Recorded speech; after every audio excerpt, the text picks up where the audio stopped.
Good morning, good afternoon, and good evening, everybody. Thank you for tuning into another Supatease video. And we've got a little bit of a last-minute round of updates moving into the start of the season, start of the Race to World First, start of the Mythic Plus season, start of the PvP season. We got a couple of PvP modifiers aimed at some classes and some pretty big, great vault changes, as well as raid item changes to cover in this video. And if you want to make sure that you're staying up to date with these changes in real time so that you're in the know, in the now, and ahead of the competition, make sure you hit the subscribe button. That's just going to let you know when my videos go live, and I do appreciate the continued support. So in this recent round of changes, we saw a lot of changes towards set bonuses in PvP specifically. Some of these came as a bit of a surprise, especially with how late they're coming into the cycle. And mostly this was because from my experience in the PTR with max level gear, with all these set bonuses available, a lot of specs were very competitive. The set bonuses felt strong and fun, so I wasn't really expecting changes towards these specifically. So let's just cover them. The first one is targeted at the Restoration Druid. Renewing Bloom. This is when healing from rejuvenation has a 25% chance to grant Renewing Bloom, healing for 20.8% of spell power over 8 seconds, and Swiftmen can consume the Renewing Bloom. Now, the healing output of this ability has been nerfed in what I would assume is half, as it is getting cut from 1 down to 0.5 in PvP. The healing from this hot was not particularly where its strength was coming into effect for Resto Druid. It was its synergies with the mastery. So the more hots you have on the target, the more healing you do. So targeting the direct healing output of this spell, I'm not sure is going to have much of an impact. But I've heard maybe rumors, and maybe someone can confirm this in the comments below, that Renewing Bloom has a higher chance of being consumed by Swiftmend over other heal over time effects, which, if true, reducing the healing from the bloom itself would then directly affect the healing output of the Swiftmend. So maybe that's what it's aimed at, if that is true. But otherwise, I don't think that this is too big of a deal for Resto Druid specifically.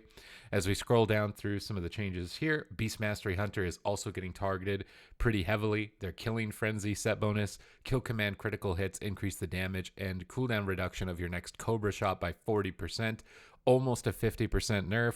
What is the math on that? Like 37%. Nerf on that value overall into increasing its damage output and the cooldown reduction of it. Beastmastery Hunter was pumping out some really big numbers in 9.2, but this is definitely going to hit you a little bit here for Beastmastery Hunter. It does make me curious to see if they're going to make more of these changes, like why these set bonuses specifically.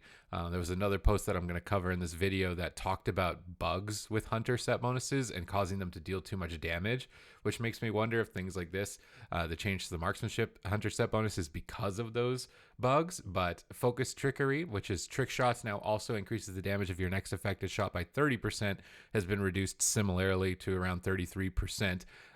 Overall of this effective increase of damage. So just damage nerfs to Hunter specs on the board here. I didn't really even see any Hunters, but this post that they're talking about specifically for Marksmanship Hunter, talks about how there's this chance to have a lucky string of procs or something. Where you, after several of the above changes, you can sometimes get into a lucky streak of aim shot, unblinking vigil proc, aim shot repeat. The threshold of focus expenditure to gain a trick shot buff from the 4-piece bonus might be adjusted upwards a bit due to this, and we're evaluating things, and we'll be sure to post about any changes being made. So maybe there's some synergy there that I just never got to see actually unfold on the PTR that was allowing Hunters to hit some excessive level of damage, but I was a bit surprised to see Hunter targeted in these changes. Fire Mage was the next one. This one I wasn't the most surprised to see. So they're targeting Fiery Rush. While combustion is active, your Fire Blast and Phoenix Flames recharge 50% faster. This is being nerfed by about 40%. So you're going to not be regenerating all of your instant damage as rapidly as you were immediately. So I think targets towards Fire Mage make sense with how powerful they've been and likely will continue to be. This one did actually make a lot of sense to me. Discipline Priest, oddly enough, we're seeing get targeted. I don't know, maybe somebody watched my machine gun video, penance video, but it still wasn't really that fantastic even after I played it out. But Till Dawn is getting nerfed. Power of the Dark Side increases the effectiveness of penance by an additional 45% and is triggered when Power Word Radiance is casted. And this is getting nerfed by about 33% as well. So your penance is not going to be increasing its damage output by 45%, or its healing output. Maybe they don't like the healing element of it either, where penance just heals somebody to full health. That may have been what was targeted here, but I was really surprised to see Disc Priest targeted, especially after the mana nerfs that just came in for Nightface specifically. Their output was going to be one of their main strengths, so losing the output might be pretty devastating. And finally, Resto Shaman, which I was really surprised to see. Your chain heal critical hits reduce the remaining cooldown of one of your totems by 2 seconds. Your healing stream totem, healing tide totem, mana tide totem, and spirit link totem now all cast chain heal with 100% effectiveness when you drop them. This is being nerfed by 40%.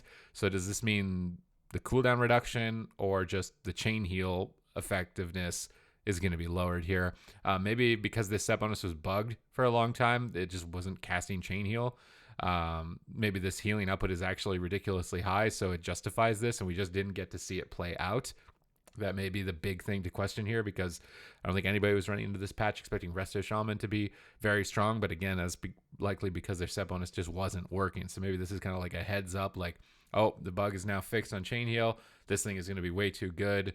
We're going to target it specifically now before anyone even has it moving into the patch. But there's a lot of other set bonuses that I was surprised to not see on here, given the strength of those specs.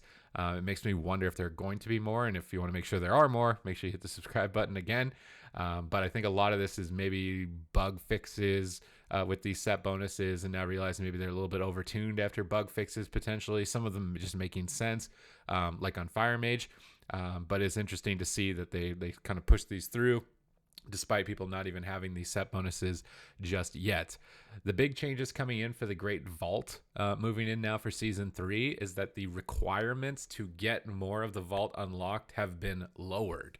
So you're not going to need this excessive number of boss kills in a raid, excessive number of key pushing, or excessive number of honor gains in arena or rated BGs to get your vaults, which is very important because you're going to want as many vaults as possible for a chance at your tier set bonuses in those vaults. There is supposed to be a system coming in for bad luck protection should you not get these set bonuses, and that system is also supposed to allow you to help your alt catch up with those.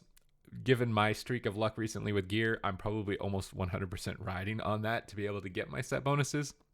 So I'm hoping that comes in sooner than later, but this is a nice addition, especially if you're looking to play multiple characters or you really want to be targeting those pieces of gear. Not having to go to those exceedingly high voluminous points of content consumption to get those rewards is going to give you a better shot every week to week in actually getting them, if that is your goal. There were some nerfs here now to some items from the raid. I was actually recently looking through items from the raid and thinking, like, did they do nerfs to these items? Because some of these items seem really ridiculous.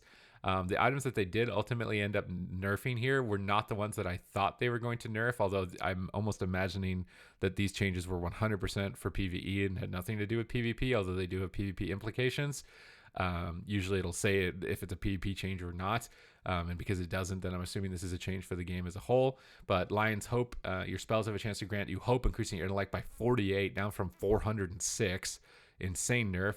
You have a greater chance to gain hope when targeting allies or enemies at lower health, but they changed to 20 RPPM, up from 3 RPPM, so it's going to be proccing more. The DK ring, and I honestly didn't even know this thing existed. There's apparently some class items as well, which was Remnants Despair. Your damaging spells have a chance to inflict despair upon your enemies, increasing the effectiveness of your diseases against them by now 132, down from 737 for 12 seconds. Again, they increased the RPPM for the proc chances on this. Interesting item. I was almost thinking that I might want to try and get this if I make a DK, if I want to focus on sustained damage in PvP. But now it's been nerfed significantly, so maybe it's not even on the table. And this weapon was looking like it could be potentially problematic for PvP. And what I mean by problematic is mandatory, so you'd have to do the raid in order to get this item. And it was a weapon that procced versatility that stacked up over time. Was going to have less impact Generally, these PvE items, the ones that you really need to watch out for are the ones that proc shields or on-use shields or on-use heals. If you think through the history of the game with like Bobble from Wrath the Lich King, which was just an on-use heal, or these shield trinkets that automatically proc when you get at low health, Zalzek's Veiled Eye. These types of trinkets are usually the ones creating the very slow gameplay that I know I personally don't like. If you can let me know in the comments below if you do. This one with the stacking versatility may have been problematic if the old trinket set bonus existed, but I don't think that it does. And the other ones that you have to keep an eye on are ones that are on use damage, or chance to proc damage hits like Getty Iku, or the motorcycle trinket, Cunning of the Cruel, these types of trinkets that can just proc damage or have on use damage effects, because sometimes their numbers can be tuned very high for them to be competitive with other trinkets, which then means you can get someone, hit them for half their health in one on use trinket effect, or something like that. So this dagger, I don't think is now going to really even have a shot of being good, because it was just proc versatility with no base off stats. I think the base off stats are going to be more valuable, so that is nice. But we'll have to wait and see. I'm actually, I think, planning on doing the raid at least a little bit casually, heroic, kind of see how it goes, see if I can get some set bonuses, check out the raid. If I enjoy it, maybe continue it after that point. If I'm not really digging it, then as soon as that catalyst converter comes in that gets me my set bonuses, probably going to retire the raiding mantle. But if you'd like to follow my journey along with me in the game, then make sure you check out twitch.tv/Supatease, and you can find me there. Thank you very much for watching the video. That's it for my update. We got Grade Vault, PvP changes, and raid item changes, and I will see you in the next video. Thank you.